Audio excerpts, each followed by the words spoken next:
Joey, why are you in your pajamas? Oh, I don't think I'm going to do a video this week. What? Yeah, I think I've decided that I'm going to go on a shutdown. No. What does that mean? Well, there aren't good trending stories. Everything's kind of depressing, and so I figured like it'll be too hard, so I'll just do a shutdown of my own. No, Joey. The reason why you make these videos is because everybody else needs you. They need joy in their life, and you take the trends and you switch them so they're funny and people find out about stuff that's awful, but you make it joyful, and they wait for you. I wait for you. You do? Yes. So I have an obligation to people. You have an obligation to people. Let me have Lulu take off your, oh, sorry, Lulu. Okay, boom. Take off your pajamas. I'm gonna do my weekly trends. Good. I'm gonna do these trends. Yay!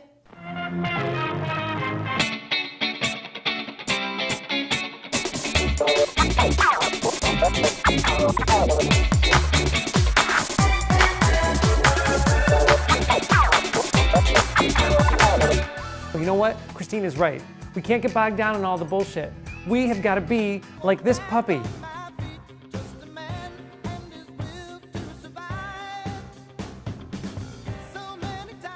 Keep trying to get on that treadmill. Isn't that an amazing video? There's a group called Truckers Ride for the Constitution that are planning a 3-day protest to shut down America and restore it to the constitutional republic.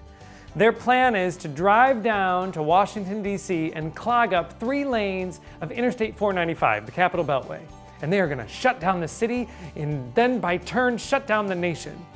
Okay, now it turns out that this whole thing was a hoax and that this really was not going to happen. But it did raise the question, have these truckers ever been on the Long Island Expressway? Because that shit is bumper to bumper, 7 days a week, and New York City runs just fine. Incidentally, Adina Menzel used to tell a story, she grew up on Long Island, that when she was a kid, they would always say, oh, the Long Island Expressway is bumpa to bumpa. And as a kid, she heard bumpa to bumpa to, and she thought that was an expression meaning that things are backed up and moving slowly. So it'd be like, oh, don't get on that line at the supermarket, it's bumpa to bumpa to. I just love that story.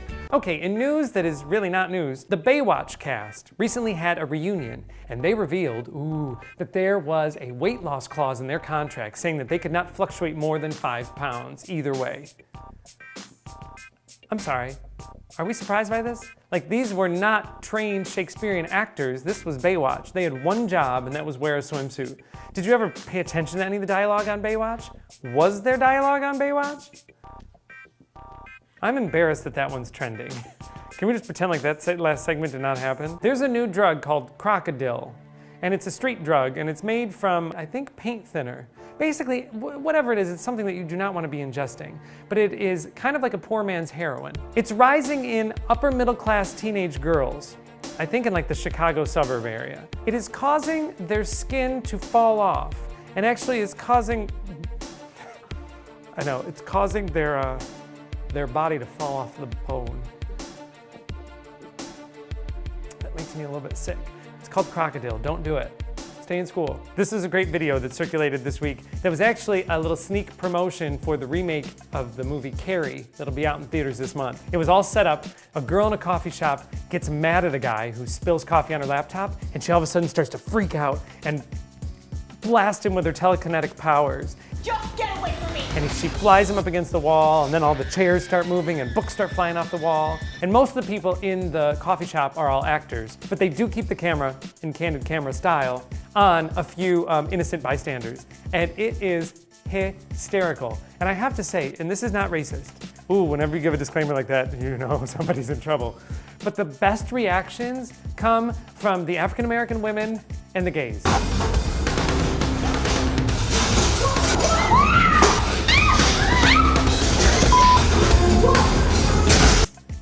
And I think it's because we have the most passion, and I am representing the gays. Maybe the African American women too, I don't know. But I'm just saying, like, there's something wrong with white people, we just don't react. I don't like where this is going, I'm gonna probably cut a lot of this. All right, people, in this week's installment of The Essentials, these are the pop culture references that I am afraid are going to be going away if we don't keep them in the vernacular. This week, we are gonna talk about TV dinners. Now, if you were a child of the 80s, this was a meal that either your parents were away for the night or maybe you were just poor. I'm not quite certain why you had to suffer through a TV dinner. We didn't know how bad they were at the time. It was like a treat. TV dinners were sectioned off tin trays with sectioned off entrees and a dessert. I'm sorry, a dessert. The convenience of the TV dinner was also its problem because it was 4 courses that you were heating up at the same time, which meant in order to cook one, you had to get some of the others really hot. Now, depending on your choice of selection of TV dinner, I feel like really dictated your personality. Now you had Salisbury steak. This was kind of for the alpha male in the family. Then you had the turkey dinner. The turkey dinner was more for, I'm not that adventurous, but you know, it's got the cranberry sauce. And then you had the fried chicken, white meat and dark meat. And then you had your potatoes in one compartment with a little pat of butter in the middle, and then you had your corn, and then in the center was a tiny square of chocolate brownie.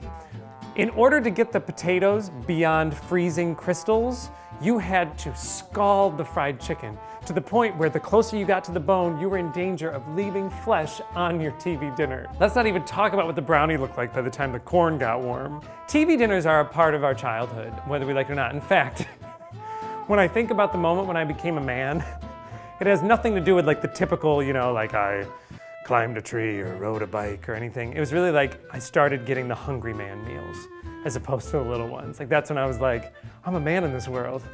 I'm a hungry man. So that's it, those are TV dinners. I can't imagine, if one was in front of me right now, I would slap somebody. Like, don't give me that. But at the time, it was like, I hope mom and dad are bowling tonight. I really want a TV dinner. And I think they got their name because you watched them in front of the TV. Did you have TV trays? I had like the metal TV trays that would get dented and then there was nothing you could do and your corn would just kind of slide to one side, and the 2 legs that would fold out. I had a Smurf one. Actually, it was Smurfette. I'm not afraid to admit that. I think my brother had an Indiana Jones one.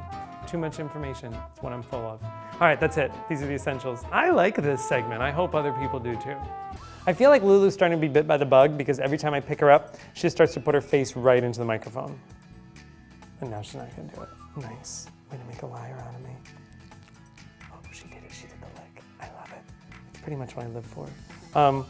She doesn't really have a segment today. I just figured that there would be some sort of revolt if I didn't put her in the video. And listen, she knows what day Thursday is. She's like, are we ready? Is the makeup person there? Yes. Good. It kills me. All right, so that's it. Have a good week. Boy, I'm really glad that Christine kind of got me out of that shutdown funk, didn't it? That was good. She was going to kill me if I didn't give her a part in it anyway.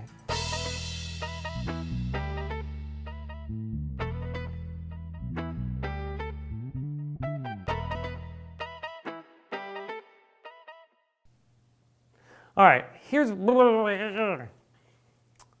All right, so yeah, one thing that...